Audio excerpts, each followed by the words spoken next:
Bien, muy buenas tardes. Hola Cristian, hola queridos amigos y amigos que nos están siguiendo. Desde hoy día estamos haciendo un seminario, pero hoy día estamos haciendo varias pruebas. Es la primera vez que nos conectamos con varias redes sociales al mismo tiempo.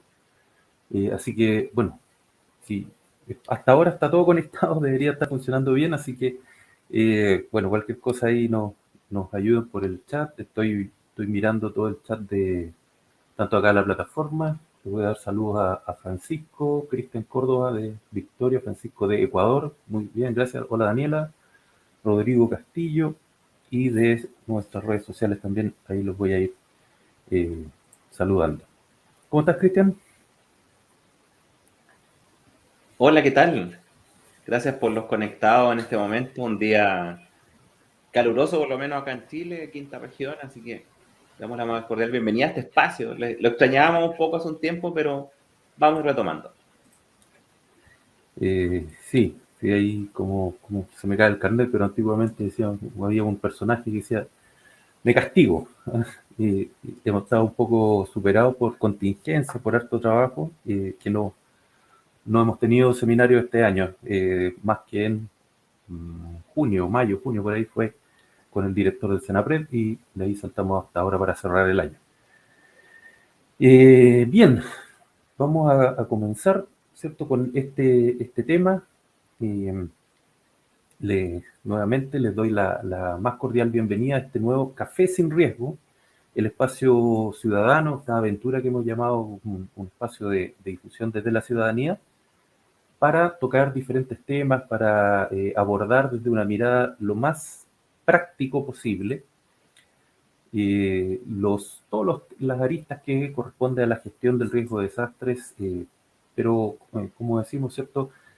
Siempre con importantes invitadas de nacionales e internacionales, y la idea es conversar, ¿cierto?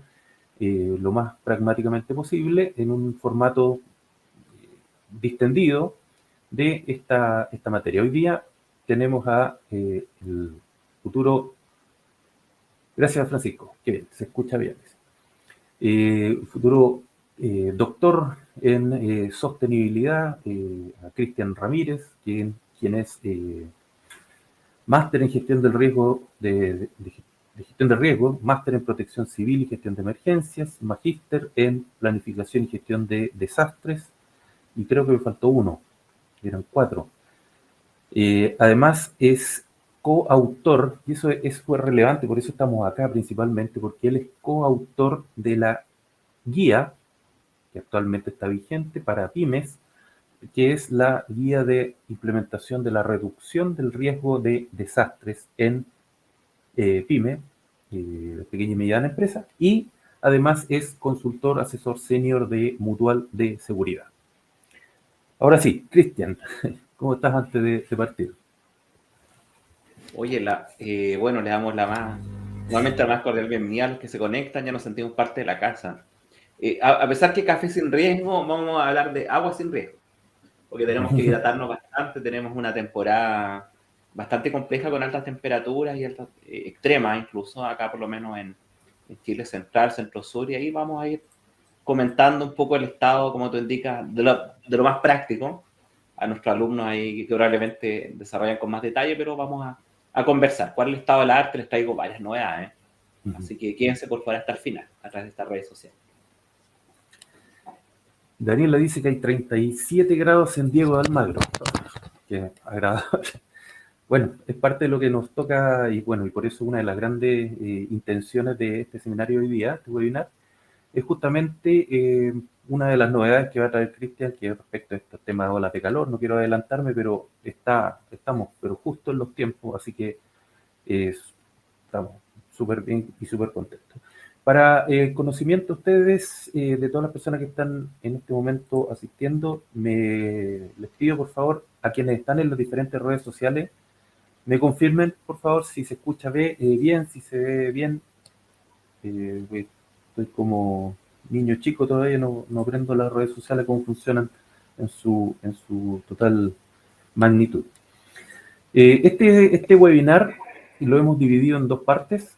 ya una primera parte donde Cristian va a hacer una presentación, una breve presentación del contexto de esta reducción del riesgo de desastre en centros de trabajo, la guía. Vamos a conversar un poquito sobre, bueno, ponernos ahí en contexto. Y una segunda parte, que es más larga, digamos, la idea es que hemos recolectado varias preguntas que se repiten, las más importantes a nuestro juicio, en diferentes seminarios, en diferentes ocasiones y en el trabajo nuestro también, aplicando esta guía, aplicando la gestión del riesgo en diferentes organizaciones. Y hay preguntas que se repiten, ¿ya? Y que son interesantes porque finalmente a veces entraban un poco lo que busca esta reducción del riesgo, que más que generar más riesgo y más complicaciones, lo que se busca a través principalmente de la guía que realizaron es facilitar la vida, facilitar las cosas, y por eso quisimos abordar este seminario desde ese punto de vista. Así que tenemos una 7, 8 preguntas grandes, macro preguntas, de las cuales le voy a plantear a Cristian. Y, por supuesto, si en el chat o en las redes sociales surge alguna otra pregunta, yo las voy a ir recolectando y se las voy a ir incluyendo o agregando preguntas nuevas a Cristian. ¿Ven?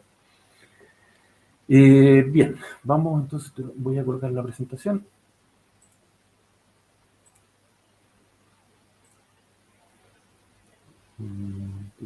Oye, me hace sentir como que fuera un examen, pero bueno, vamos a tratar de estar a la altura de la actividad. La verdad es que yo creo que estamos ya en la etapa de plena implementación. Así que comenzamos, ¿no? Ya, yo me apago un ratito. Cristian, tú me dices nomás. Ya. Creo que tú tienes el 20 control minutos. como él, ¿eh? Dale. 20 minutos para que pasemos, por favor. Les recuerdo nuevamente sus preguntas a través del chat, a través de redes sociales. Estamos bastante disponibles y vamos a hablar de reducción del riesgo, cuyo propósito, recuerden, es fundamental de la gestión del riesgo. No existiríamos si no tendríamos como propósito último eliminar o reducir el riesgo que generan distintos fenómenos de origen natural, humano, biológico, bastante más complejo, y en el fondo lo vamos a aplicar a una realidad bastante concreta, que son los centros de trabajo, donde probablemente pasamos la gran cantidad del día, donde por lo menos en el caso de Chile, ¿cierto? Hemos tenido cierta fortuna, y la diosa fortuna nos acompaña, de que no han ocurrido durante momentos probablemente con gran cantidad o activo la cantidad de trabajadores, funcionarios de administración del Estado, pero queremos un poco colocarnos en contexto. Así que avancemos nomás en la presentación. Siempre traigo algunas láminas adicionales, cosas que me han llamado la atención este último tiempo. Y esto es una de las principales preguntas, es si efectivamente los desastres son eventos impredecibles. Tradicionalmente siempre, en particular, nos hacen bastante esa pregunta, en el fondo, desde una mirada más bien fatalista, así impredecible, lo único que me queda un poco es prepararme de la mejor manera a responder ante el evento, no colocar un poco en énfasis en hacerme la pregunta, bueno, ¿es posible cambiarse estas condiciones? Para el caso centro de trabajo, que tienen que ver con condiciones de seguridad y salud, pero vamos más allá, también aspectos que afecten las instalaciones y la continuidad operacional.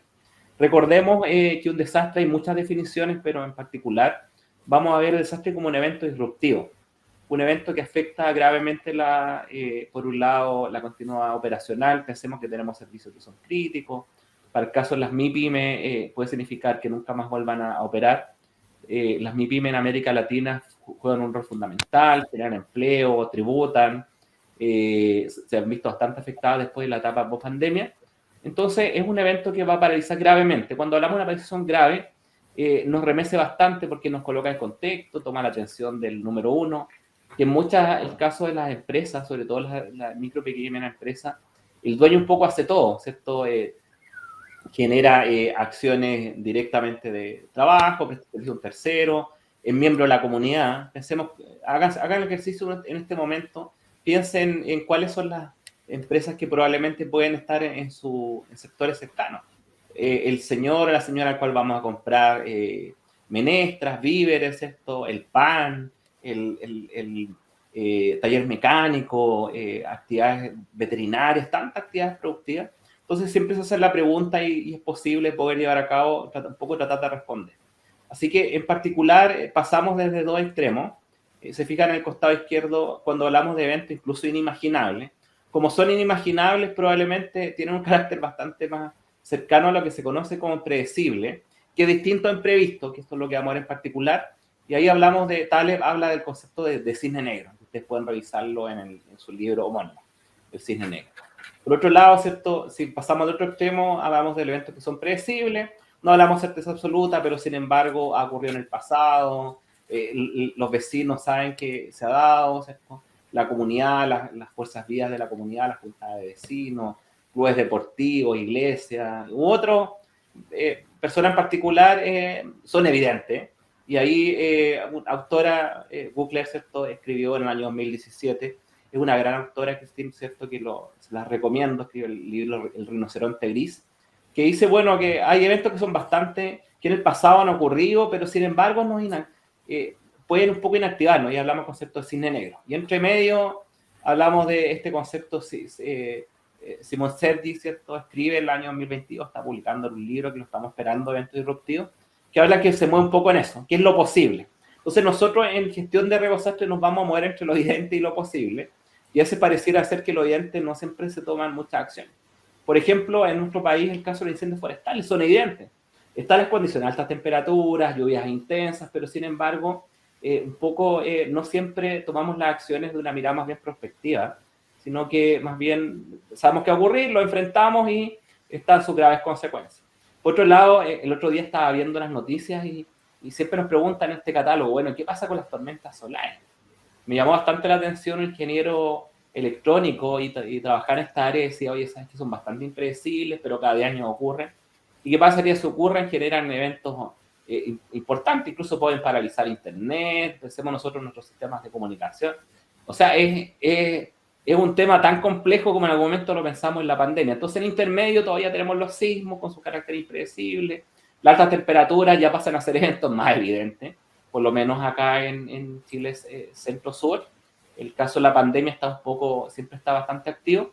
Y hay que tener presente que a pesar de que en esta realidad, enfrente a lo evidente, lo posible, el concepto imprevisto es muy importante porque nosotros siempre tenemos que tomar medidas para cuidar a las personas, que es lo más importante.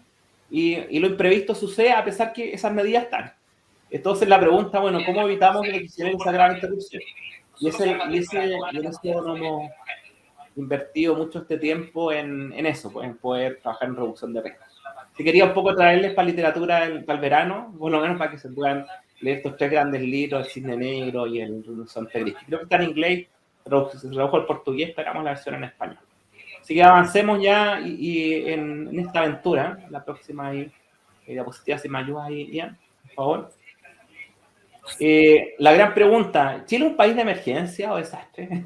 Esta es una discusión más bien conceptual, teórica, pero tratemos de responderlo desde lo siguiente. Maui, año 2023, ¿se recuerdan? La Hawái paradisiaca, que muestran todos estos bloggers o vloggers o youtubers en internet, que ya, en realidad a la cual me sumo si alguien quiere patrocinar, hablar de gestión de riesgo desastre. Entonces, fíjense que en el primer caso, se fijan en esa casa, a pesar de un gran incendio que afectó a Hawái, los propietarios restauraron esta vivienda, incorporaron un techo de acero, retiraron, como dicen, la maleza y rodearon la casa con piedras del río. 3 medidas bastante concretas. ¿Qué lograron eso? Que esa casa, de toda la población, no se quemara. Entonces, cuando hablamos de gestión de riesgo de desastres, en realidad es súper concreta. Tenemos claro, evidente, este rinoceronte gris que tenemos bastante claro. Y bueno, y el caso en Chile, el año 2021, me gustó esta noticia. Fíjense que en este segundo caso, para que veamos que esto es internacional y nacional, tenemos una vivienda en construcción, donde los propietarios habían hecho una franja libre de vegetación y no se quemó. ¿Se fijan ahí? Hay una medida que siempre nos han indicado, poder mantener una franja de seguridad para reducir la continuidad de propagación, en este caso un incendio. Entonces, la gran pregunta, bueno, más que un país de emergencia, es un país expuesto a amenaza, pero el riesgo sí se puede reducir. Y ese es el propósito fundamental que yo les quiero un poco indicar. Todo esto, si no termina en un programa de medida, se transforma un poco en un gran diagnóstico, pero poco a acciones concretas. Así que vamos directamente a lo que tenemos en el ámbito laboral. Tenemos 3 grandes instrumentos ahí. que nos va a avanzar ahí, Ian, por favor, que tienen relación, ¿cierto?, con lo que les comento el día de hoy. Bueno, ¿existe algún estándar para reducir el riesgo? Ya hemos transitado desde ya no hablamos de inimaginable, sino que es lo que está evidente, incluso puede llegar a ocurrir. Y estos 3 grandes instrumentos, por lo menos en Chile, hicimos el trabajo, que es la parte, esto demoró 7 años, fue un trabajo de una mesa laboral, donde está la autoridad, están los organismos administradores de la ley de seguro, accidentes y profesionales, estamos los técnicos, especialistas. Bueno, eso es la gestión de riesgo, fue un proceso. Lo tenemos varios actores. Entonces, hay 3 grandes instrumentos que son súper concretos. El primero es la autoevaluación de aspectos legales. Si yo no sé normativa o no soy específico, ese pequeño negocio, taller, esa actividad que es parte de nuestros vecinos, puede autoevaluarse, puede revisar cuáles son los requisitos y si no tiene uno, hay que ahorrarlo. Más allá de que sea un tema normativo, tiene que ver con la preocupación, porque si yo no tomo medidas, va a resultar afectado a mi vecino. Voy a generar un quiebre también en la estructura de la comunidad y eso un poco los eventos disruptivos. Por otro lado, ya habíamos establecido el año 2019 una guía para que hoy día tiene como alcance grandes empresas, instituciones de administración del Estado, que se denomina guía principal, que fue un trabajo de 7 años de un equipo, ¿cierto?, bastante importante, que hemos invitado a algunos de ellos en la participación de esta actividad. Y nos faltaba elaborar un instrumento para el caso de las MIPYME, la deuda que teníamos como país. Entonces, ¿qué hicimos? Un poco tomamos en consideración lo que tú dijiste, esas preguntas frecuentes, actividad, y se estableció un estándar. Esto fue tomando fuerza, era parte de una obligación, pero más allá del tema, se estableció un instrumento para el caso de micro, pequeña y mediana empresa. 199 o menos trabajadores, que es la realidad que un poco le he estado comentando. Así que esta guía, más allá, mira, de todo lo que se ha elaborado, tomó mucha fuerza y para nosotros fue un orgullo, porque fue citado entre los 25 instrumentos más importantes a nivel mundial, para poder abordar el tema de las altas temperaturas, que ahí también les quiero un poco comentar. Y también ahí la autoridad tomó muchos de estos elementos. Recordar que todo esto es fiscalizable, pero además de ser un deber obligatorio, en nuestro país un deber ético y medio. Así que para personas de otros países pueden tomar estas herramientas, estos estándares. Aquí lo que menos vamos a hablar solamente de respuesta o preparación de la respuesta, sino que vamos a hablar de estos conceptos de cómo hacemos que nuestras audiciones sean mucho más fuertes. Metámonos un poco ahí a hablar de qué avances se han dado en la próxima diapositiva. En estos 20 minutos para pasar a rondas de preguntas, así que las vayan desarrollando. A ver si nos ayudas ahí, Ian.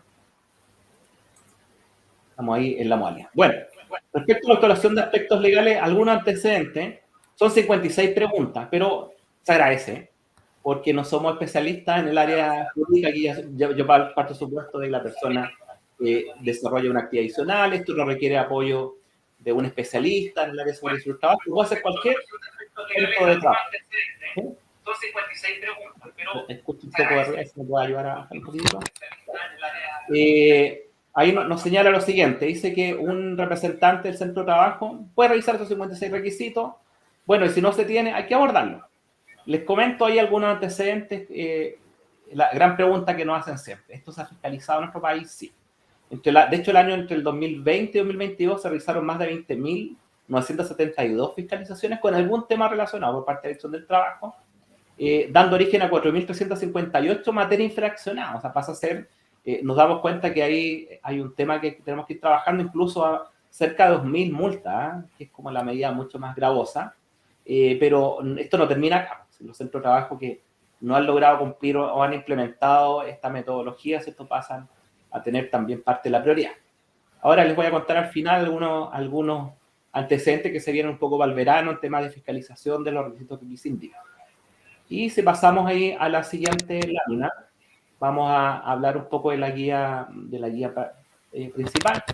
Entonces, para el caso de las grandes empresas e instituciones de administración del Estado, fíjense que esto es, ¿por qué? Porque también tenemos funcionarios, siempre nos dicen. Es importante que la más alta dirección de su organización, porque esto es una obligación por lo menos en nuestro país, para el caso de empresa, defina un responsable al cual hay que capacitar y pedir apoyo a los organismos administradores de la ley, podemos tomar cursos. Lamentablemente muchos de estos temas no se enseñan mucho en la academia, tanto en pregrado como en programas de especialización. Es una deuda ahí que tenemos como país, pero en el fondo para eso está. y establecer un programa de medidas. Si ustedes van al anexo 4, 5, 6, directamente ahí, como dijiste, pragmático, operativo, pueden elaborar un programa de medidas de reducción de riesgo, abordar esos riesgos que nos quedan con protocolos o planes de respuesta o de emergencia. Ojo que es la última medida cuando hemos logrado el objetivo último, que es reducir el riesgo, desde la causa, desde las vulnerabilidades, desde lo que incluso la autorización legal también nos indica, y hay que probarlo mediante simulaciones o simulacros. Así que el anexo 8 ahí da un formato tipo, no hay que reinventar la rueda, como dicen. Por lo menos acá está establecido un formato, una estructura, para el caso incluso instituciones del Estado. Y lo que sí ahí es importante tener presente que hay 5 que tenemos que siempre incorporar: decisión de nuestro país, la amenaza sismo, Chile es un país sísmico, eso la historia nos indica, incendio estructural es algo que nos pega bastante por temas de condiciones, interrupción de agua, tuvimos en la zona norte hace unos días una interrupción no programada de un sistema de una planta en la ciudad de Antofagasta. Entonces, si lo abordamos previamente, podemos seguir funcionando de manera segura, evidente, y son eventos que también pueden generarse, sobre todo, incluso lo hemos tenido también en la zona central. Interrupción de servicio eléctrico, es importante eso, porque si tenemos escenarios de incendios que se generan de manera importante, para poder controlarlos, lógicamente se podría desenergizar. Entonces, muchas de nuestras empresas, centros de trabajo, municipalidades, instituciones de administración del Estado podrían quedar sin electricidad. Y ahí ya vienen los llamados de atención, porque qué pasa con los electrodependientes, qué pasa con personas, ¿cierto?, que requieren de ciertos fármacos que estén refrigerados. Así que, ¿qué más evidente, cierto?, que la interrupción de la actividad? Y bueno, lo evidente que son las situaciones delictivas, que por lo menos lo hemos escuchado ahí en las noticias, son un dolor importante. Yo creo que en el fondo también tienen su cabida o su casa a través de la gestión del riesgo de sangre.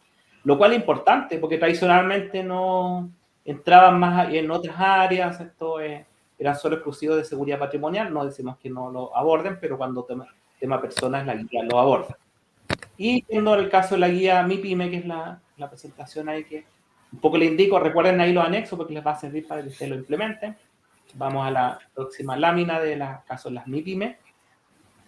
El caso de las MIPYME, 199 menos trabajadores propios, ya está vigente el 1 de mayo del 2023, Día del Trabajo, un día, se dan cuenta que tiene también una connotación importante, el decreto 2 del año 2023, en nuestro país, por lo tanto, es vinculante. Este es el estándar que tenemos que implementar para nuestras organizaciones. Hay lo mismo, acá hay que designar alguien que tripule esto, si no, el mismo empleado lo puede hacer. Imagínense, empresas de un trabajador puede ser el mismo, pero es un tema que tenemos que abordar porque nos pega, está alineado con el objetivo en este caso las MIPYME. La autoridad estableció una instrucción adicional, establecer un comité de gestión de riesgo. ¿Por qué buscamos esto? Porque queremos siempre el diálogo entre las empresas, los trabajadores, cada uno de los distintos responsabilidades que se indican. Entonces, si tiene más de 25, hay que tener. Recuerden que el decreto exento hace vinculante todo lo que dice la guía. Así que ahí es muy importante. Ante la ausencia de norma tenemos acá. Lo mismo, hay que establecer acá un diagnóstico de las amenazas o fenómenos que nos pueden hoy día afectar, un programa de medidas, implementarlas, verificarlas y para todo lo que nos quede ahí, porque recuerden que el propósito siempre es eliminar o reducir, tener protocolos de actuación para poder enfrentar, no el fin último, pero es como la última herramienta que nos queda. Siempre el propósito va a ser de una mirada más bien preventiva, prospectiva de los riesgos futuros, presentes y los que vendrán, como siempre lo hemos conversado. Y ahí ya lo llevamos a un programa, a un protocolo de respuesta integrado. Y lo mismo, para el caso de los MIPYME, un formato para poder programarlo, revisarlo, ejecutarlo. Así que tenemos toda la base documental que se agradece bastante.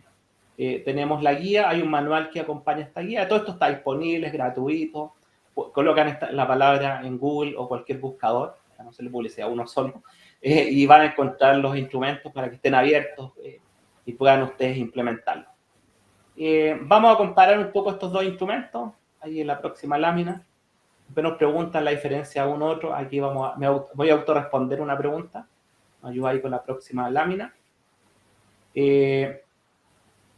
Mientras tanto, recuerden que pueden dejar sus preguntas en redes. Ahí, perfecto. Comparemos uno u otro.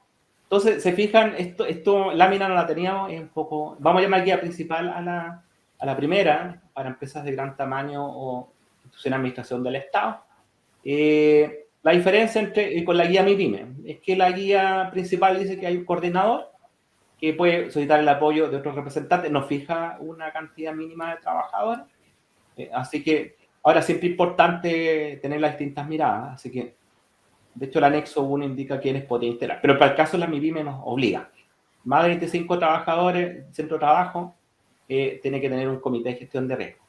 El caso de la guía principal se abordan todas las amenazas obligatorias y aquellas que indican estas 5, sismo, incendio estructural, corte de agua, electricidad, salto y robo, y aquellas que han sido previamente identificadas, y aquí en la MIPYME le incorporamos a las normativas. Ahí integramos la autoevaluación de aspectos legales, que no lo tenemos en la guía principal. Eso es interesante. La guía principal, la mala obligatoria, establece varios planes de respuesta, uno para cada amenaza, uno para incendio estructural, uno para sismo, uno para corte de agua, vamos a sumarla ahora uno para altas temperaturas, y la guía MIPYME, un solo formato, una estructura, con hacerlo más robusto, más simple, ¿cierto? Pero no por eso significa que no sea riguroso en lo que vamos a hacer. En una sola estructura tenemos un modelo general, y cada uno tiene su informe. Algunos, el primero está muy bien orientado, yo diría que más bien la guía principal, la simulación, y la guía MIPYME desarrolla bastante bien el tema del simulacro, con preguntas, tipos, respecto a la participación, la integración. Así que ya tenemos las diferencias, los instrumentos, cómo se integran, y vamos a finalizar ahí en estos 20 minutos con, le dije que esto era un desafío, con la última lámina relacionada a algunos temas que vendrán. Aquí les traigo algunas novedades, gracias por quedarse a todos los que están conectados por redes sociales, así que les invito a que después ustedes lo puedan compartir con otras personas para que no les digan después que los pillen por sorpresa.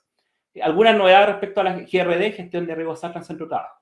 Entonces ya les conté que la última versión de autorización de aspectos legales, el primer instrumento, le da un carácter mucho más vinculante a la guía, a las dos guías y a la metodología. Las vuelve más fuertes, las menciona, su aplicación las indica de manera mucho más concreta, pasa a ser un requisito fiscalizable. Por otro lado, la segunda novedad que les traigo, que la Dirección del Trabajo ya inició un proceso de fiscalización, así que puede que su próximo centro de trabajo, mañana, ¿cierto?, pueda ser fiscalizado, esto es a nivel nacional, respecto a la autorización de aspectos legales, 56 requisitos a partir del mes de diciembre, con mucha fuerza hasta el mes de febrero del año 2024, se puede extender, sobre todo entendiendo el escenario, por lo menos en la zona centro-sur del país, bueno, también la zona norte con lluvias estivales. Así que ya este tema está siendo fiscalizado para el caso de las MIPYME, y para el caso de las empresas grandes también puede tomar. Recuerden que el instrumento de autoevaluación es para cualquier, ahí no importa la dotación o la realidad si es del Estado o no del Estado. Y otra noticia que mediante el ordinario 1494, el caso hace poco, 11 de diciembre, traemos noticias fresquitas. La Dirección del Trabajo ha establecido una instrucción. Recuerden que todas aquellas materias que no son fiscalizadas por la Dirección del Trabajo aplican los requisitos desde la autoridad sanitaria. Bueno, cada centro de trabajo expuesto a alta temperatura, zona centro sur del país, por lo menos en el caso nuestro, el último informe de elección meteorológica trimestral, que pueden descargar la página de elección meteorológica de Chile entre el trimestre de diciembre a febrero. Ahí se da una fuerza y dice que cada centro de trabajo debe contar con, además de las medidas preventivas que tenemos claro, con un plan de emergencia y contingencia para la gestión de altas temperaturas y altas temperaturas extremas. O sea, en el fondo, dice de manera concreta, la manera de poder abordarla, las altas temperaturas, vamos a tomarlo desde la gestión del riesgo de desastre, lo cual es muy interesante, porque permite además la coordinación de todos los actores del sistema, la autoridad, los ministerios, y eso significa que tengamos que incorporar un programa de reducción de riesgo para altas temperaturas, y protocolos de actuación o de respuesta para la amenaza de altas temperaturas, porque recuerdan que pueden generar incluso un efecto más gravoso la posibilidad de que tengamos golpes de calor, una emergencia médica donde las personas pueden comprometer incluso su vida, colocar en riesgo la vida. A nivel mundial se han establecido, ¿cierto?, que un informe del año 2022, que recuerdo ahora de la Comunidad Europea, que más de 60.000 personas fallecieron el año 2022, el año 2021 en Vancouver 3.000 personas. Entonces es un tema complejo. O sea, ¿por qué no decirlo? Entra dentro de la clasificación de desastre. Entonces, siempre pensábamos en lo tradicional, pero altas temperaturas pasan a ser importantes. Por otro lado, la actualización del decreto 594 en nuestro país, que fija las condiciones sanitarias y ambientales, va a incorporar un artículo en la modificación que se está estableciendo, está en la fase de revisión final, que todo centro de trabajo debe contar con un plan de gestión de riesgo de desastre. Esto es importante, de acuerdo a los lineamientos. Lo cité hasta el artículo, ese lo redactamos, ¿cierto?, de manera concreta para que se diera así. Así que va a incorporar este nuevo articulado. O sea, vamos a empezar a hablar cada día más de gestión de riesgo de desastre. Y la última es que la gestión de riesgo de desastre será incorporada a una futura modificación reglamentaria de la ley, en este caso en nuestro país, de la ley asociada, ¿cierto?, al Seguro Social de Accidentes del Trabajo y Enfermedades Profesionales, Ley 6744. Ahí eso ya está listo, está prácticamente para firma presidencial, ya se revisó de manera ministerial, así que podríamos tener novedades dentro de los próximos días o semanas con una modificación de un reglamento que hace más de 50 años no se cambia. Así que es un gran momento y eso va a significar que la gestión de riesgo de desastre sea mucho más fuerte, mucho más vinculante, así que probablemente está tomando el espacio que se requiere y qué bien que lo hablemos en este programa que se denomina Café sin Riesgo, al cual tenemos que hidratarnos. El café, ¿cierto? Yo siempre mi café al lado y agua, porque hay que tomar agua por lo menos para las altas temperaturas. Así que cumplía la misión dentro de los aproximadamente 20 minutos y pasamos ahí a la ronda de preguntas. Muchas gracias.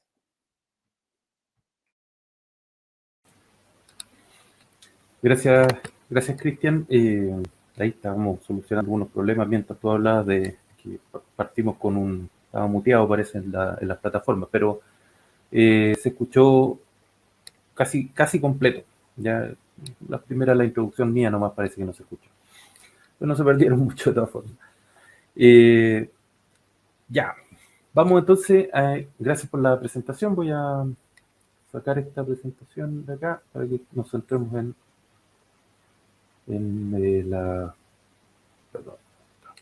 Ya, súper, estamos atentos ahí. Vamos nomás al pregunta y respuesta. Ya, entonces, como decía por ahí alguien antiguamente, usted disparó yo, voy a partir yo. Ya, como mencioné, nosotros hemos hecho, me veo un poquito oscuro, pero bueno, como mencioné al principio, la idea de este seminario era que Cristian hiciera una breve presentación, ahí lanzó en la última lámina, varias novedades importantes, sobre todo este tema de ola de calor. Para los prevencionistas que están conectados, ahí habló del 594, que es un documento, y la ley 16.744, en el fondo son documentos fundamentales en todo lo que es prevención de riesgo, y ahora gestión del riesgo de desastres se incorpora o se va a incorporar formalmente, y eso es un tremendo paso, que obviamente no está exento de dificultades, y eso es lo que vamos a tratar de dilucidar en este momento. Hay algunas publicaciones, hay algunos lugares que... Por ahí dice. Sí, hola Jorge, sí. De algunos lugares que hablan de si el plan de emergencia, el plan de gestión de riesgo son lo mismo, uno es parte del otro. Entonces, lo primero, ¿por qué hablamos de un plan o un programa de reducción del riesgo de desastres además del plan de emergencia? ¿Son lo mismo o es otra cosa con otro nombre? Oye, es una muy buena pregunta, porque eso nos lleva a la comprensión del riesgo. Hay que tener presente que el propósito de la gestión de riesgo es reducirlo. Y eso no es porque más allá que tengamos ciertos acuerdos internacionales, ya conocemos la historia del marco de Sendai y todas las herramientas, porque primero es un deber ético. Porque en el fondo, si tenemos hoy día más información disponible, que es lo que no teníamos antes, por eso me voy mucho a la historia, hoy día es posible conocer cuáles son los factores que causan los desastres, que principalmente la exposición a esta amenaza y las condiciones de vulnerabilidad, y las cuales además, te fijas, la autoración de aspectos legales las cita con bastante detalle. Entonces, ese es el camino. O sea, el camino siempre debería partir, y por eso que es distinto, desde un programa de reducción de riesgo, denominado también plan, porque se le incorpora objetivo. Yo diría que un programa de medidas que buscan eliminar o reducir el riesgo. Ahora, dentro de esas medidas, ¿cierto? Y ahí hablamos de lo que siempre hemos conversado, diseñar bien, construir bien, no tiene sentido tener una actividad productiva sin considerar a las personas. Tengo que informar de esos riesgos, tener buenas instalaciones eléctricas, de agua, sistemas de hoy día que almacenan sustancias peligrosas. Tengo que hacerme cargo de hacer bien las cosas.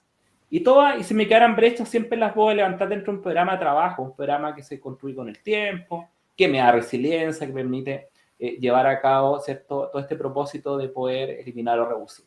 Ahora, mientras hacemos eso, ¿cierto?, porque hacia allá tiene que ir nuestra mirada, siempre nos va a quedar la posibilidad de que igual pueda materializarse. La materialización le llamamos emergencia o desastre. La diferencia es que el desastre nosotros hablamos que es un evento que es disruptivo, genera graves impactos, tenemos pérdida de control, y para eso vamos a tener que establecer protocolos de actuación, que nosotros hoy día le llamamos plan de emergencia. Entonces, finalmente, respondiendo a tu pregunta, el plan de emergencia, protocolo de actuación o protocolo de emergencia, plan de respuesta, 3 nombres todavía, pero son parte de lo mismo, es finalmente una medida del programa de reducción de riesgo. O sea, dentro de todas las medidas que tú estableciste para poder abordarlo, es una acción.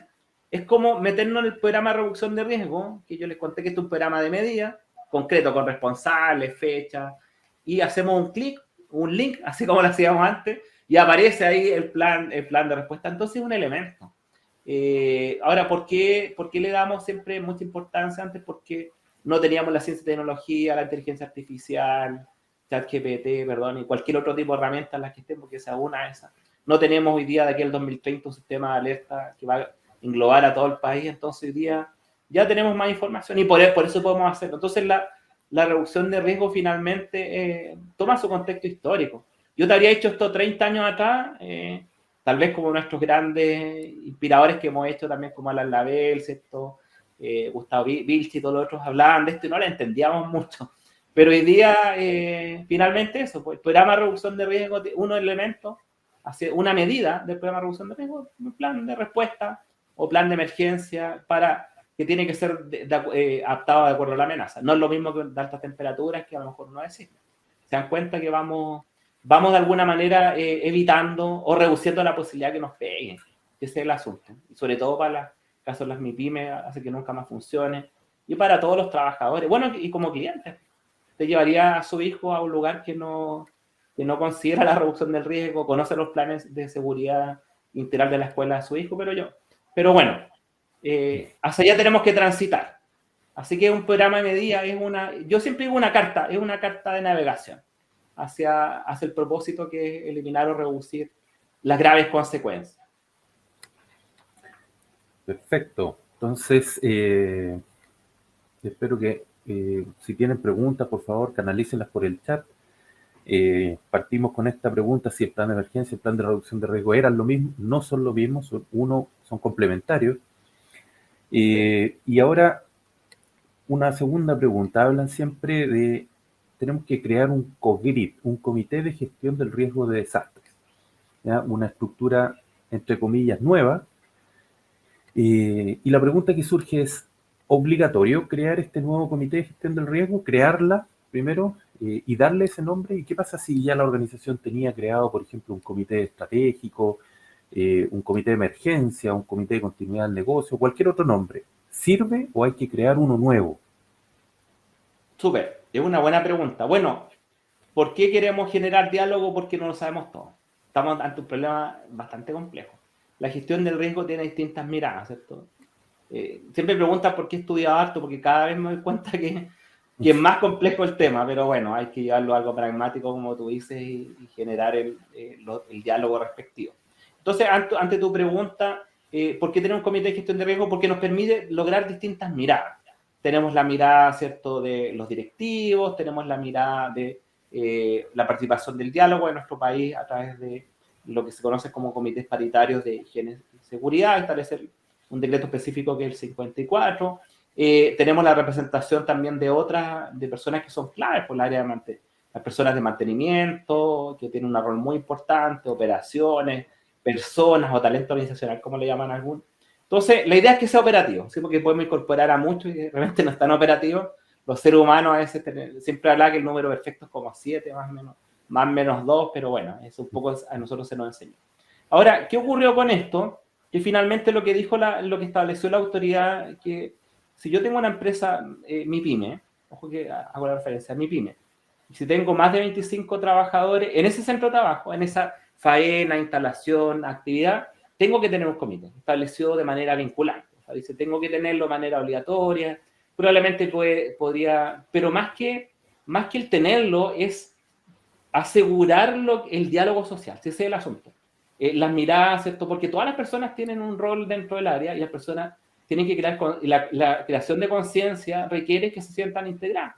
Porque lo más simple es que nos envíen, siempre nos preguntan, ¿ustedes hacen planes o formatos tipo? Nosotros como organización no, por lo menos yo no creo en eso. Siempre me preguntan, oye, hazme que lo tienes que hacer tú, porque tú conoces tu realidad, tú sabes cómo se fabrica el pan, tú sabes cómo se genera conservación de alimentos, cómo hacer reparaciones de vehículos o mantenimiento, o eres proveedor de alguna empresa, o puede ser alguna empresa que tiene un contrato en el área de la construcción. Entonces, por eso que se colocó foco para el caso de empresas MIPYME.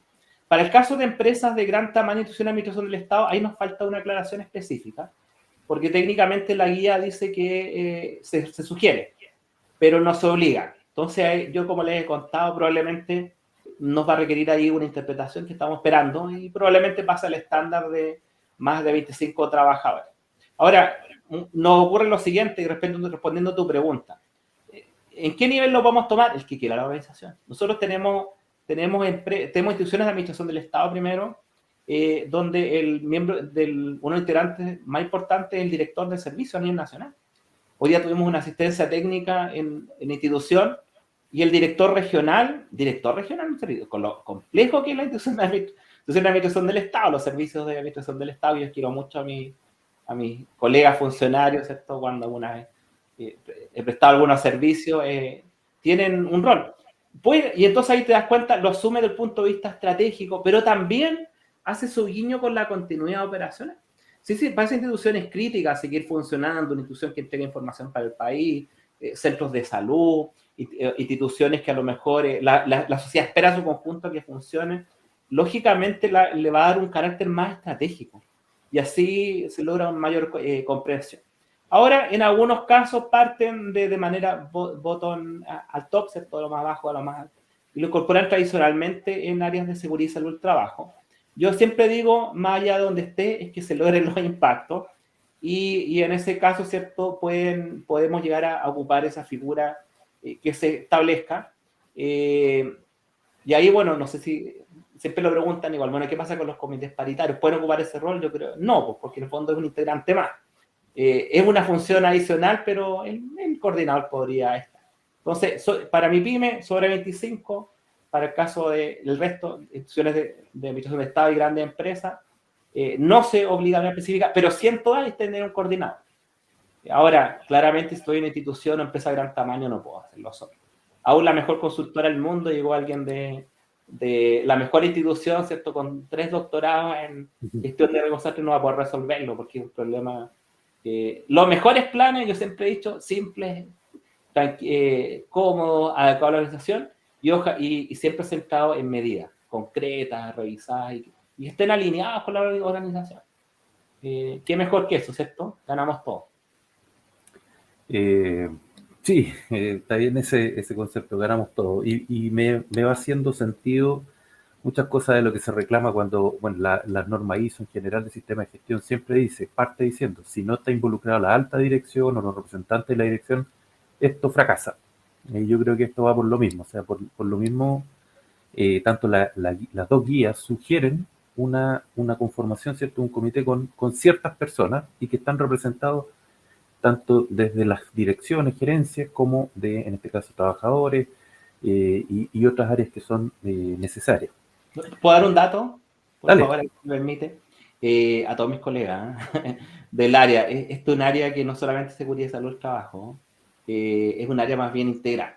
Yo siempre he pensado que mientras más alto nivel se organice, por supuesto, con el apoyo técnico, muchas de las herramientas en las que contamos, vamos a darle mucho más fuerza. Pero aquí las cosas no solamente son de hecho, sino que de resultado. Entonces, si funciona una estructura cómoda, operativa, la experiencia nos enseña que cuando está el número 1, las cosas pasan. más rápido porque tiene un dolor y si las personas han vivido incluso algunos de estos eventos, no ocurre. El otro día teníamos el caso de una empresa, ¿cierto? Que nos tocó, le decía, oye, quiero implementar la gestión de riesgo desastre en mi organización, de gran tamaño. Y yo me tocó hacer la visita, la vi bastante bien. Yo dije, oye, pero respecto a incendio estructural, cumple varias normativas, ¿cierto? Los estándares en FPA, en Chile, las ordenanzas que van de construcción, de reglamentos específicos, pero yo dije, y le dije, oye, pero está bien, ¿por qué? Porque yo viví un incendio. Entonces, en ese incendio casi pierdo a mi familia. Yo quiero que estas cosas, para mí, todas las personas que están ahí son mi familia. Entonces, me dio la elección. Qué mejor que la historia de vida.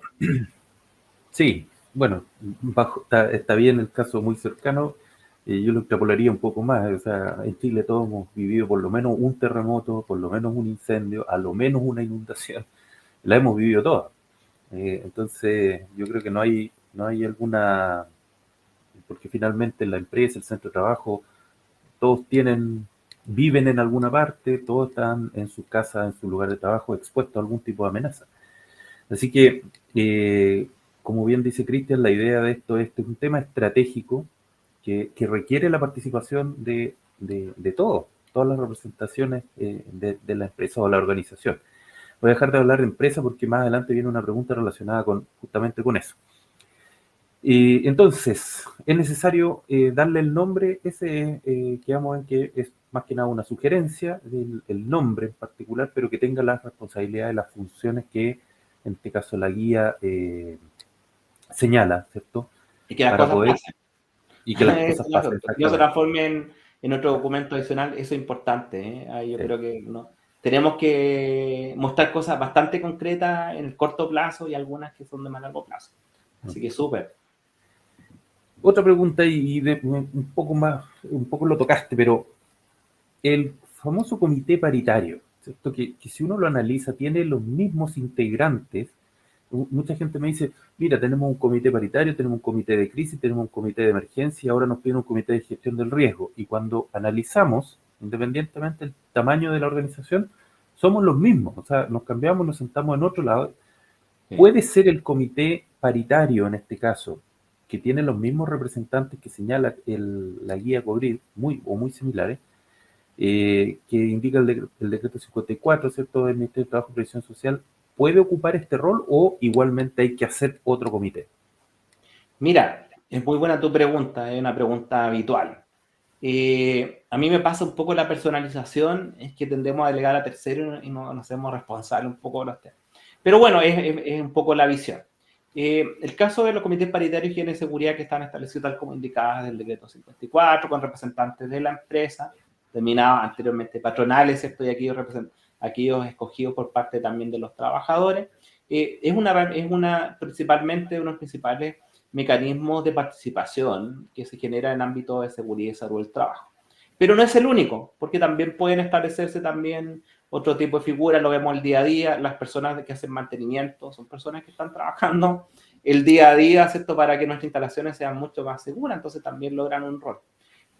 Yo lo que señalo, ¿cierto?, respecto a que tú me indicas la obligación de que, porque siempre las preguntas son más bien taxativas, creo que sí tiene que estar representado en este equipo de trabajo, pero también tienen que estar representados los otros integrantes, que probablemente, como te indiqué, la alta dirección, que no, el más alto cargo importante no son parte también del comité propiamente tal, no establece así la normativa, sino que son más bien miembros integrados. ¿Y por qué no aprovechar esa oportunidad, ¿no?, de que esté la alta dirección? En algunos casos nos han pasado que están todos los integrantes del comité paritario y además se agregan otros, que también me parece una buena... Lo que no puede dejar de ser es que no esté. Y de hecho el decreto 102 de la guía MIPYME indica, dice que deben estar representantes los trabajadores. Y ahí cita el caso de los comités. Así que técnicamente sería vinculante su participación en el caso que se establezca esta estructura.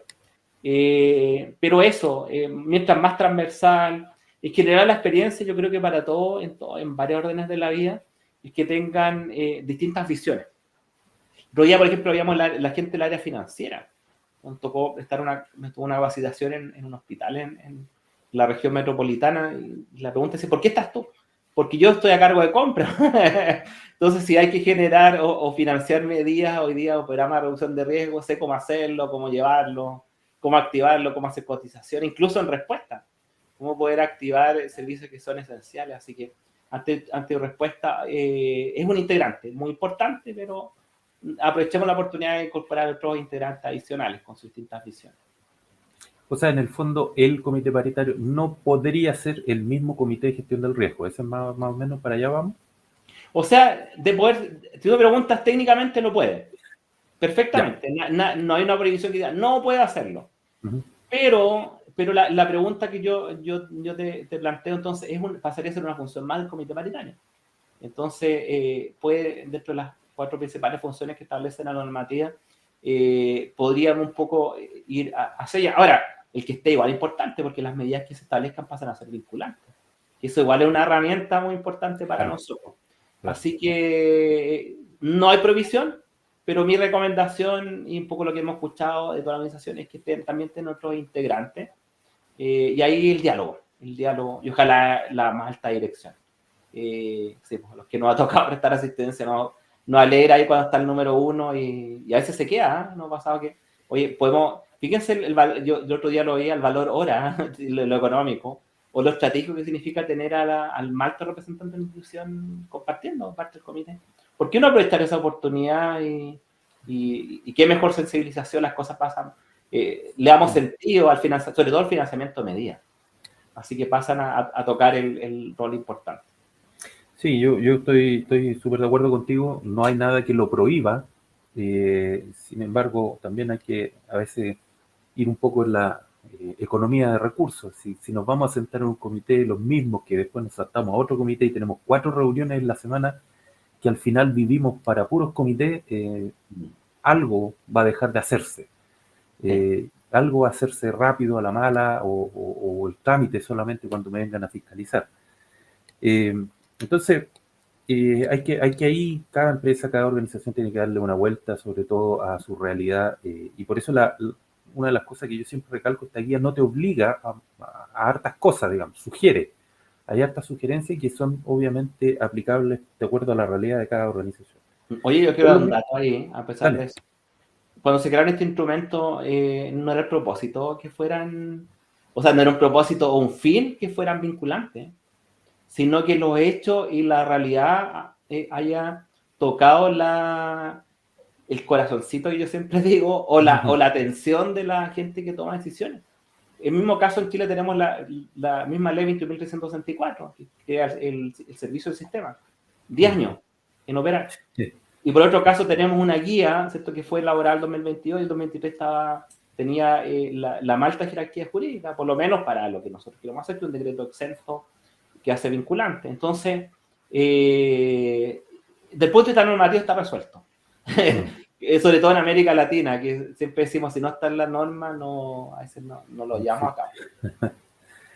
Ya, mira, aquí hay, bueno, varias preguntas. Voy a ver, Jorge Catalán dice, si un empleador no le interesa aplicar la ley y solo desea quedarse con el plan de emergencia, ¿podría ser sancionado en caso de ser fiscalizado? O sea, la pregunta que habría que hacerse es, ¿cuál es el deber de seguridad que tiene el empleador? Partiendo de ahí. Y la gran pregunta respecto a eso es que hoy día, además, hay un estándar jurídico que crea el arte. Antes, más bien, se hablaba de manera general, pero ya cuando tenemos una normativa que es vinculante, pasaríamos de una culpa infraccional. Entonces, podría generarse no solamente una figura de responsabilidad civil, que ahí duele, porque tiene que ver con el cuánto indemnizatorio que se podría dar por responsabilidad, no solamente en el daño provocado, sino incluso el daño moral, como establecen autores como Lina San Martín, que lo desarrolla bastante bien en su libro Responsabilidad Civil a esa, ¿cierto? Y figuras también de daños emergentes que también podría generar una acción. Ahora, entonces, la pregunta, incluso en esto, ¿el plan de gestión de riesgo es el fin? ¿O es el camino? Entonces, frente al mundo que estamos viviendo con efectos asociados al cambio climático, que se observan ciertos fenómenos, el caso, ¿cierto?, como hablaban, de probablemente incluso los que podrían ser cisne negro, que todavía ni siquiera lo imaginamos, que podrían llegar a ser, necesitamos decisiones más resilientes. Y la construcción de resiliencia siempre se genera desde una mirada más bien proactiva. Hoy día el mundo que estamos viviendo hace que los directivos públicos y privados tengan que estar viendo hacia dónde se mueve el mundo, hacia dónde va la inteligencia artificial. Si yo, por ejemplo, el otro día lo veíamos con una compañía que trabajaba y hace mantenimiento de sistemas de computadores, celulares, entonces me dice, tengo problemas porque los chips que venían de Taiwán, ¿cierto? Ya no se están generando, sino que cada país están dejando de producir. Entonces me dijo, si hubiera sabido esto, me hubiera informado, habría sido distinto. Pero sin embargo, algunos países ya tomaron la decisión. El mundo está bastante complejo, el mundo ya no solamente nos pide reaccionar, nos pide ser más proactivo y la gestión de riesgo desastre lo indica. Y que sí, obligación, sí. Y por último, y más allá del tema, es que puede afectar grave. Los planes de emergencia no aseguran la continuidad operacional.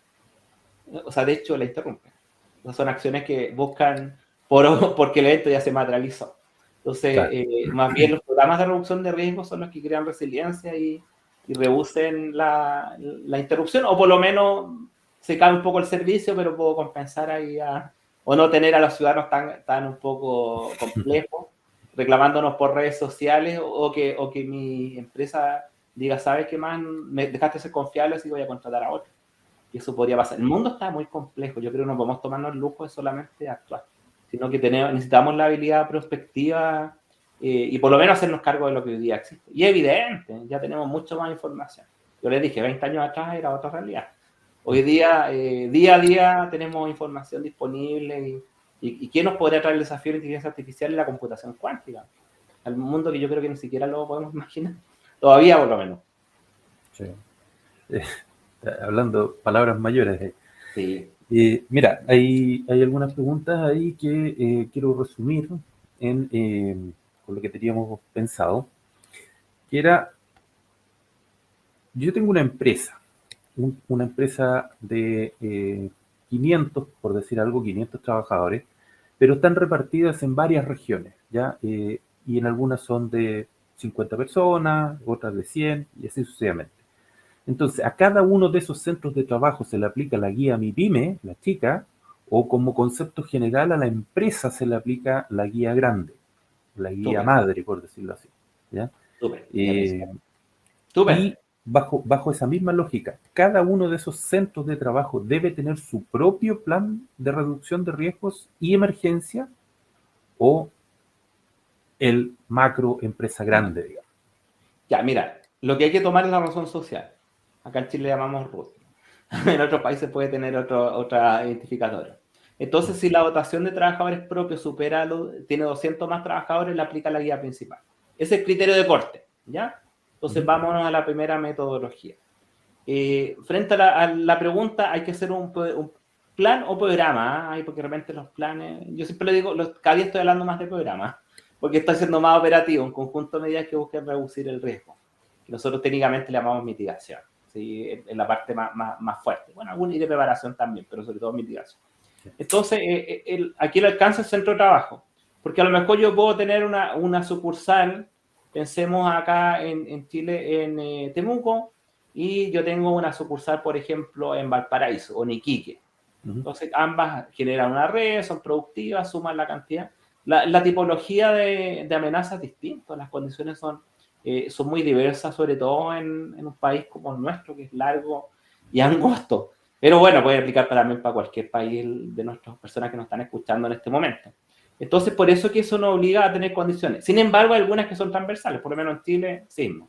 Todos los chilenos hemos vivido más de algún sismo, por lo menos uno. Decía una vez un dicho, se lo escuché a un presidente o presidenta, para no comprometerlo, que dijo, bueno, si en Chile no, para ser presidente en nuestro país hay que haber vivido al menos un gran terremoto. Esa es una discusión que lo escuché en un comité que en su momento de operaciones de emergencia nacional. Pero ante tu pregunta, aplica la guía principal, tiene más de 200, cada centro de trabajo tiene que tener un programa de reducción de riesgo, donde hacemos un clic y una de las medidas son los protocolos de respuesta.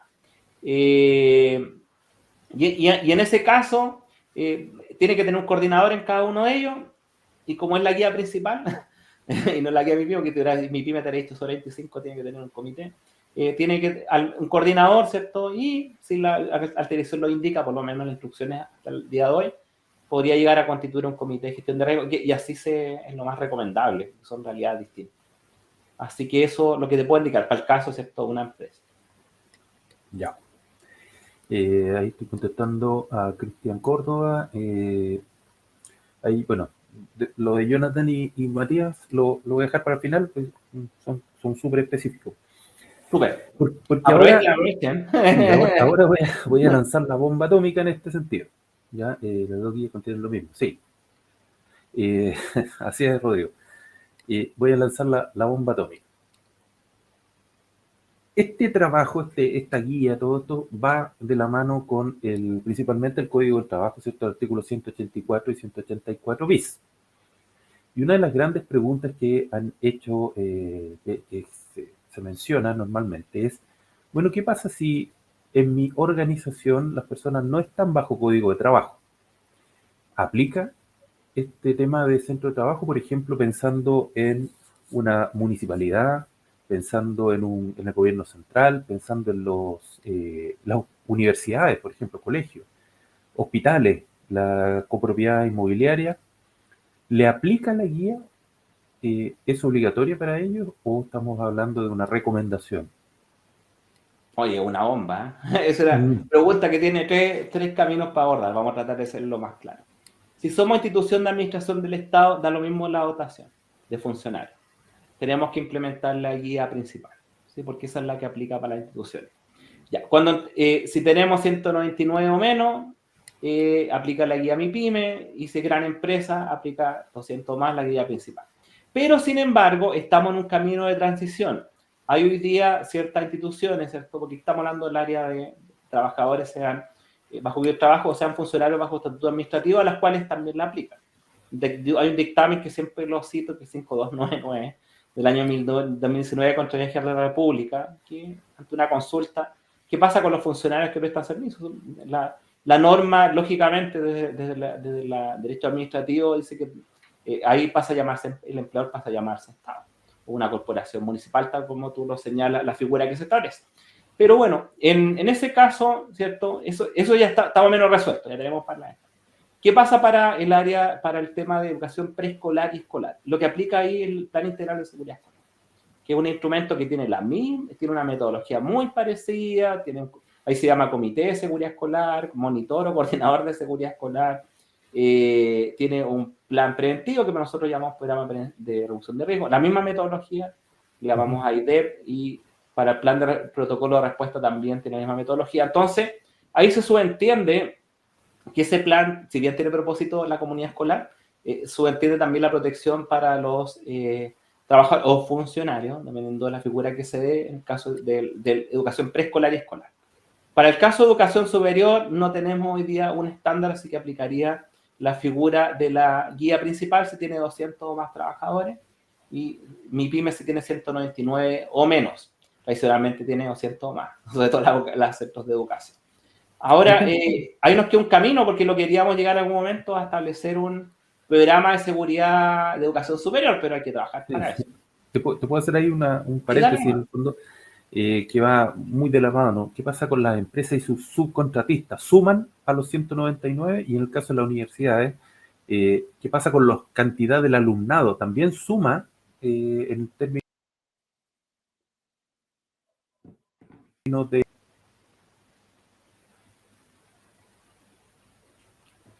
Ya, hoy parece que te pegaste un poquito, pero ¿Me pegué? Ya, sí, pero no te preocupes. Mira, la repito, espera. repítelo mejor. Sí, Completa. ¿qué pasa con el paréntesis, digamos? ¿Qué pasa con la empresa que tiene subcontratistas? ¿Ya? Estos subcontratistas, Los tuyos, los míos, los nuestros.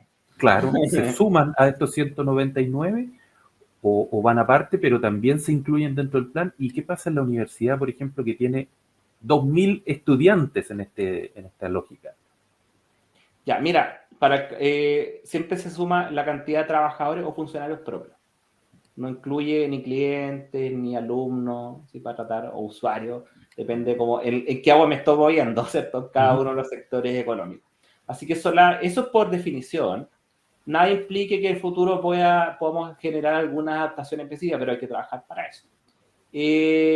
Para el caso, ¿cierto? Es interesante la pregunta, porque a veces suele ocurrir que tenemos muchos root.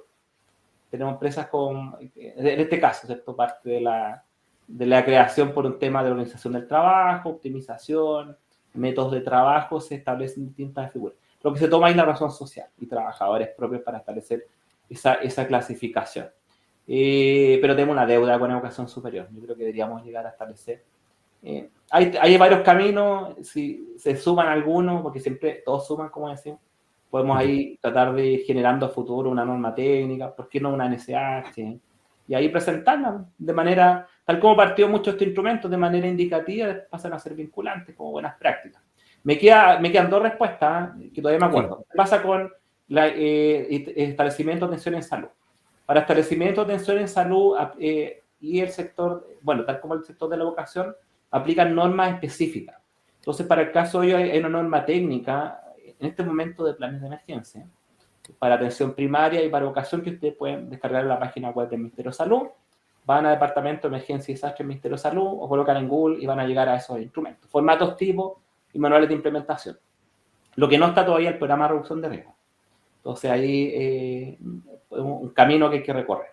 Y para el caso de copropiedad es un tema bastante interesante, porque la ley de copropiedad, la actualización, establece en su artículo 40 que deberá establecerse un planes de emergencia y planes de evacuación, lo separa, de acuerdo a una norma técnica, cuya norma técnica todavía no la tenemos. Entonces, ahora, lo que debería ocurrir es que ese estándar debería hablar con el sistema, o sea, tener la misma estándar metodológico, una metodología para hacer un diagnóstico, que aquí nos sumamos, que dicho sea paso, el estándar que aquí nos sumamos al estándar que se había hecho antes. No inventamos un estándar nuevo, podemos crear una norma chilena, esta es la norma de los programas, no, tomamos el mismo estándar de tal manera que desde el nivel central, gobierno central, nacional, regional, provincial, local, hasta la familia, tienen el mismo estándar metodológico. Nos gusta a los chilenos eso, ahí estandarizar, así que aquí nos sumamos. Así que debería recorrer el camino de la ley de copropiedad para establecer ese estándar. Y hoy día, si me preguntas hoy día, lamentablemente hay que establecer dos estándares. Hay que hacer uno de la guía para centro de trabajo, dependiendo de la dotación, y hay que establecer adicionalmente el de la ley de copropiedad. Lo que íbamos a pasar al futuro a tener uno solo. Pero es un camino que hay que recorrer. Una buena pregunta. Sí, es que queda dando vuelta porque finalmente se están haciendo asesorías técnicas a instituciones que no son propiamente consideradas como una empresa, en el caso, ¿cierto? A veces de universidades, de incluso Fuerzas Armadas, ¿cierto? Porque tienen una parte de contrataciones con ley del trabajo, ¿cierto? Que obedece, pero la lógica de esto, como se mira desde un punto de vista estratégico, independientemente de la obligatoriedad, creo que es una de las mejores opciones que en este momento hay para abordar ese lugar de trabajo, independiente de la forma, que puede reducir los riesgos para que el plan de emergencia finalmente no sea el fin, sino que sea el resultado de todo un trabajo previo. Y sea la última medida, ¿cierto? A lo que no podemos eliminar o reducir. Cristian Córdoba señala para las direcciones de obra, ahí con estos casos tan bullados que se están en estos últimos meses, la recepción final de una obra, siguen solicitando plan de evacuación y en algún momento dice, ¿se mutará una exigencia de un plan de gestión del riesgo en centro de trabajo o seguirán solicitando planes de emergencia y o planes de evacuación? Mira, para llegar a eso tenemos que generar una modificación en la ordenanza general de urbanismo construcción. Porque de hecho la ordenanza general de urbanismo construcción respecto a la recepción, tal como lo indicaba muy bien Cristian, fija un articulado específico respecto a la recepción dependiendo de la capacidad de carga, pero mira, lo que tenemos que pasar, recordemos que aquí tenemos una política nacional, perdón que vaya más arriba, política nacional, un plan estratégico nacional para reducción de riesgo. Entonces lo que tiene que llegar a pasar finalmente es que cada ministerio y cada servicio, porque un ministerio puede tener más de un servicio del Estado, tenga un plan sectorial. Cuando eso pase, nos vamos a empezar a dar cuenta que los instrumentos que hoy día tenemos no van a estar conversando con esta nueva realidad, ¿cierto? El mundo que hoy día les dije, un mundo que tenemos que ir construyendo resiliencia para lo que se viene, lo que a futuro va a estar. Y ahí, lógicamente, va a ser más visible. Y esto pasó, por ejemplo, en el Ministerio del Trabajo. Por eso que el esfuerzo ha sido más bien del Ministerio del Trabajo, que ha sido probablemente el que ha avanzado más en esta temática. Así que hasta el momento yo diría como transición vamos a seguir operando hacia allá. Ahora, un tema bastante interesante, aprovechando el tema de registro de contratistas en el área de la construcción, se va a empezar a exigir, ya que los contratistas de determinado ministerio, bueno, que trabajan para el Estado tengan planes de gestión de riesgo de desastre. Entonces, si lo tienen eso, pero sin embargo para poder generar una recesión de edificio van a pedir lo otro, vamos a tener que ir migrando. Así que ahí les pido un poco de paciencia, tal como la hemos tenido en este último tiempo, incluso para el caso de muchas instituciones, pero el mundo va para allá. Un poco la última discusión, a mí me impresionó el 11 de diciembre, cuando frente a altas temperaturas se cita la gestión de riesgo. O sea, en el fondo, eso no es algo que no hemos ganado, los que hemos trabajado en esto. Hemos demostrado, ¿cierto?, que este es el método para poder abordarlo, el camino, y es bastante más holístico. Y por lo tanto nos va para allá, va absolutamente para allá la discusión. Todavía nos quedan algunos ripios que ir atravesando, pasando por algunos lados. En muchas partes todavía tenemos varios instrumentos que hablan de planes solamente emergencia, pero no hablan de programas de reducción de riesgo, pero paciencia y vayamos construyendo más personas que amen estos temas, que se amanezcan de repente haciéndose esas preguntas y metamos las manos, porque en esta área hay que meter manos. Hay que quedarse hay harta investigación y yo les indico que muchas de estas preguntas cuando no tengamos, incluso hemos tenido que tomar buenas prácticas, aprender otros idiomas, aprovechar ahí la Google para los temas traductores, y eso algo que es inédito que tiene la guía MIPYME, perdón, justo me acordé, es que primera guía que da referencias sobre las zonas de seguridad. Primera guía que yo he visto, no solamente para incendios, sino que para todas las amenazas. Entonces, es muy interesante. Y desde ahí nace, por ejemplo, el concepto de refugio climático. O sea, refugio, perdón, frente a altas temperaturas. Ya se digan que son conceptos que venían de la guía MIPYME y están tomando cada día mucho más fuerza. O el concepto de confinamiento. Ahora sabemos que frente a humo tenemos que confinarnos, no ir a la zona de seguridad a la que siempre nos dirigíamos. Entonces, eso ha sido un trabajo de todos los que nos esto es un equipo de varias personas, los que están acá conectados, la red, los que nos preguntan, los que nos hacen, tenemos relaciones por redes sociales, LinkedIn, todas las páginas.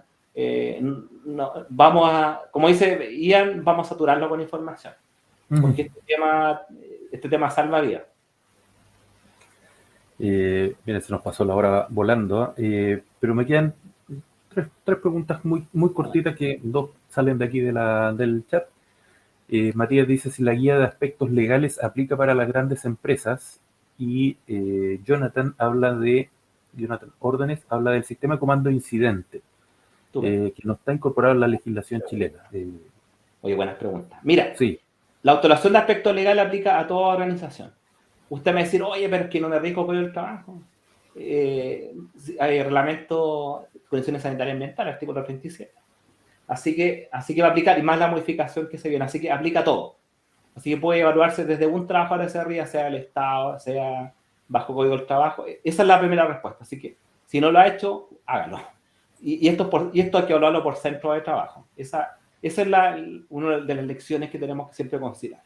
Respecto al sistema de cuál debería ser el modelo de actuación o lo que denominamos gestión de emergencia, ya me pasé de la gestión de riesgo a la gestión de emergencia, pero es importante porque también tenemos que, como nos indica el marco de Sendai, es la prioridad número 4, ¿cierto? Una respuesta que tiene que ser eficaz y eficiente y una reconstrucción mejor, Big Valverde. En el caso, ¿cierto?, de esa temática, Chile hasta el momento no lo ha declarado explícitamente cuál debería ser el modelo de actuación. Sin embargo, recuerden que la costumbre también fue una parte de la norma. La norma se crea para poder ordenar el comportamiento humano, como nos señalan ahí las personas en particular. Entonces, respecto a eso, el sistema de comando incidente como modelo, básicamente es una estructura, ¿cierto?, que puede ser un mando único o un mando conjunto, para que no... donde afine ciertas funciones de apoyo, de asesoría, porque el líder o el equipo que lo va a integrar, denominado mando, comando conjunto, requiere también poder verificar condiciones de seguridad, ciertas relaciones con otras instituciones, las vocerías, incluso asesoría legal. Va a requerir cierto asesor y va a requerir lo operativo de ciertos responsables, que puede ser uno o puede ser varios, dependiendo del tipo de evento, en labores de planificación, operaciones, administración, finanzas, logística. Ahí se cumple el recorrido del área. En general está bastante en la realidad es distinta. A pesar que Senapred lo indica, ciertas partes de los cursos que se establecen, y también nosotros como organización también hemos hecho capacitación específica, la práctica ha señalado que puede ser, habría que hacer la pregunta cuál es el modelo que Chile quiere para eso. Hoy día Bomberos, ¿cierto?, como referente técnico a través de este proyecto, ha promovido el modelo. La verdad que es bastante ordenado, funciona, hay que adaptarlo por supuesto al lenguaje. Nos pasa, me ha tocado de repente crear cursos y si yo digo a una empresa, el comandante del incidente, no, el gerente general, a lo mejor no le gusta el nombre. O tal vez dice, no, pero este no es militar, esto tiene que ver, bueno, se tiene que ver con la forma, más que el fondo. Yo creo que en la práctica sí ha funcionado, bueno, para incendios forestales, caso CONAF lo viene aplicando hace mucho tiempo, bomberos también, hemos sumado a otros integrantes, probablemente el manual ABC por resolución 6050, ¿cierto? Ya para la realidad que tenemos hoy día, no ha quedado chico, debemos pasar a ese modelo, y puede funcionar. De hecho, lo promovemos y hay empresas que lo aplican bastante bien como modelo y permite un lenguaje único, un manejo propiamente tal. Pero en algunos casos, en otras instituciones puede tener una estructura más bien funcional. Tiene un equipo de apoyo, ¿cierto? Que más bien no es tan ofensivo, sino que colabora en funciones que son importantes. Empecemos, por ejemplo, un hotel. Para un hotel, ¿qué importante sería que tuviéramos dentro de las competencias del personal que nos apoyo psicosocial? Porque a lo mejor, producto de este evento, ¿cierto?, van a requerir contención, primer apoyo, van a querer tener comunicación con los familiares, y esa función es tan loable, ¿cierto?, como a lo mejor una función tan activa como búsqueda y rescate, o control, o una brigada industrial, ¿cierto? Entonces, el modelo, ¿cierto?, que hay que escoger, yo creo que es otra conversación que tenemos que tener como país, pero lo que sí tenemos que tener presente, y ahí un poco finalizo con eso, a esa pregunta, es que nosotros somos parte de un sistema. Y como ser parte de un sistema, tenemos roles y responsabilidades. Tenemos funciones que cumplir bajo una modalidad, pero también tenemos obligaciones. Y ahí tenemos que considerar, sobre todo el caso que va a ocurrir mucho ahora, bueno, lamentablemente, pero también hay un tema también de asistencia humanitaria, tiene que tener normas. Hay que ir cumpliendo también esos estándares, incluyendo el proyecto Esfera, que siempre nosotros lo promovemos como estándar. Así que respecto a su pregunta, a veces que se enseñe, nos falta, desde lo vinculante necesitamos un acto administrativo, pero yo siempre he dicho los actos administrativos llegan, no es el fin, sino que es la consecuencia que sacan bien las cosas. Entonces habría que hacer la pregunta, bueno, imagínense que lo implementamos, lo hacemos vinculante, obligatorio para todos. Tenemos todo el personal, por lo menos en el ABC, salud, bomberos y carabineros que conocen el modelo, se enseñan las academias internas, tenemos programas de formación específicos. En algunas regiones van a decir que sí, en otras que no. Entonces, yo creo que el camino hay que hacerlo, tal como lo hizo Senapred, de que llevó a cabo la práctica, después la institucionalizó. No sé si era bueno o malo, pero por lo menos no partió de cero, sino que empezó a tribular y en este caso el primer día del año, ¿cierto? No fue tan complejo, pero ahora lo importante es que se salve vidas.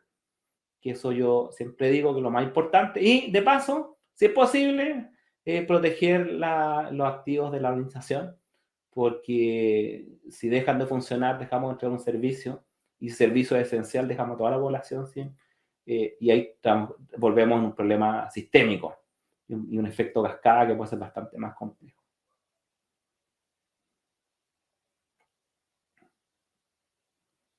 Está silenciado. Gracias. Voy a estar haciendo el curso mismo, así que, pero todavía no me resulta. La última pregunta que tengo y que habíamos conversado, con esto ya finalizamos. Te voy a pedir brevemente qué perfil profesional se requiere para la gestión del riesgo de desastres en centros de trabajo, digamos, y a tu juicio, ¿se está enseñando adecuadamente la temática en la formación, sea pregrado o posgrado en nuestro país? Oye, es una buena pregunta y espero no herir susceptibilidades o ego, porque en realidad todos estamos para construir. Aquí no existe, no lo sabemos todo, sino hay que trabajar. Mira, respecto al perfil de gestión de riesgo de desastre en el área de centros de trabajo, se enseña o se ve muy poco.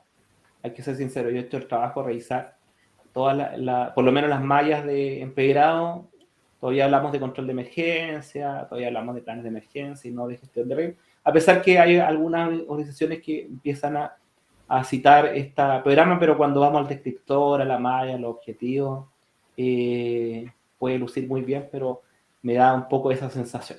Respecto a programas de posgrado, hay distintas realidades, cada uno tiene su especialidad, tocan aspectos de, algunos se centran más en ordenamiento territorial, otros más bien relacionados a una variable de riesgo específica en el área de la salud, temas también que estén relacionados a la planificación territorial, urbanismo, planificación, gestión a nivel local. Pero respecto a centro de trabajo, hay que hacer la pregunta, ¿necesitamos una nueva especialidad? Yo creo que sí. Yo creo que sí, porque el mundo es bastante complejo, porque hoy día tenemos que considerar no solamente el riesgo desastre como de la mirada del daño, sino que también esta mirada más holística. ¿Cómo integramos la mirada de sostenibilidad o relaciones con la comunidad?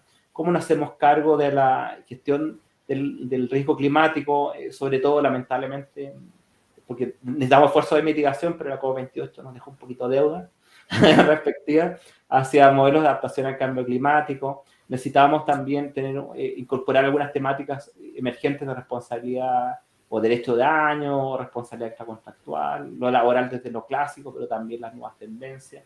Yo creo que específicamente el perfil tiene que ser primero si es específico, mucho mejor, porque podemos conocer el área, pero tenemos que conocer lo otro. Yo creo que debería tener una especialidad fuerte en gestión de riesgo. Después pasado por varios de estos programas, la gestión de riesgo como proceso, ¿cierto? Ahí podemos tomar estándar ISO 31000, conocer, creo que es muy buen estándar, o COSO, RM en caso de instituciones financieras, o COVID-5 en el caso de las empresas tecnológicas, pero saber de gestión de riesgo. Y desde la gestión del riesgo, hablamos de un riesgo específico, ¿cierto? Que para nosotros es un evento disruptivo como definición, y de ahí empezar a ir tocando algunos aspectos que tienen que ver con, dentro de la formación o el perfil, es poder conocer bien el contexto. Un profesional ya tiene que tener capacidad de poder ir viendo que el problema ya no solamente incendios estructurales, protección contra incendios, que es muy importante, vamos a tener que seguirlo haciendo, sino que se nos agregan también todos estos riesgos emergentes. Tener claro cuál es el método, manejar algunas metodologías de gestión de riesgo, ¿cierto? Y poder establecer algunas estrategias de comunicación y toma de conciencia. Entonces, de mi punto de vista,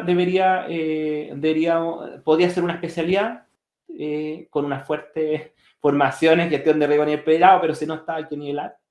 Y de ahí abordarlo desde un programa. Ahora, lo que va a ocurrir, lo que quería empezar a ocurrir también la subespecialidad. Gestión de riesgo, centro de trabajo, no sé, especialista en protección contra incendios, aquí es un mundo, pero aquí es un mundo aparte. Especialista en los temas de sustancias peligrosas, es otro mundo. Especialista, ¿cierto?, respecto a los vínculos con orden público o seguridad de persona humana, como llaman ahora, también otra especialista. Yo creo que todos podemos aportar desde esa área. No es exclusivo de seguridad y salud trabajo. Ahora, mucho hemos pasado por esa formación, no debería dar una ventaja en el área, pero sí tenemos que deconstruir. Y ese es uno de los temores que tengo, porque aquí tenemos que desaprender. Aquí yo les estoy contando un poco de la experiencia de 20 años. Siempre hay errores que uno cometió en su momento, de haber pensado que un plan de 200 hojas era lo más importante y no la conversación con el trabajador más antiguo, con la junta de vecinos que era parte del lugar, que hoy día pasa a ser un tema bastante más importante. Así que nos queda un camino. Mi recomendación en los programas, revisen, hablen con el encargado del área, vean si se ve gestión de riesgo de desastre, revisen un poco los programas, si se tocan los temas de de guías o mallas. Lamentablemente por tiempo, me encantaría, me han pedido ahí hacer un programa específico, pero hemos tenido varios alumnos, así que también les digo que se vayan sumando. Y el camino ese, pues, el camino es ir recorriendo esto, porque desafíos son enormes. Toda persona que hoy día hace trabajo bajo el trabajo funcionario tiene que tener una protección bajo la gestión de riesgos. O sea, es prácticamente gran parte del país. Y ahí, bueno, ahí vamos sumando después la comunidad y otra área. Y sobre todo los que prestan ayuda. Hay muchos que prestan hoy día asistencia o ayuda, pero ¿quién los cuida a ellos? ¿Quién cuida que las acciones que desarrollan sean bajo condiciones de seguridad? Porque a lo mejor para la foto va a ser muy bonito en ciertos funcionarios de administración del Estado estar arriba de una grúa o estar en una pala mecánica, ¿cierto? Con una buena foto, pero también ese funcionario tiene familia, tiene casa y hay que cuidarlo. Y hay que cuidarlo físico, pero también mentalmente. Así que es otra temática que también te va relacionado a salud mental, que es muy importante. Sobre todo en este rubro. Así que es un poco lo que te podría compartir. Si me preguntan a lo mejor en 5 años más, te puedo decir otra cosa, pero veo que esta rueda viene muy, muy fuerte.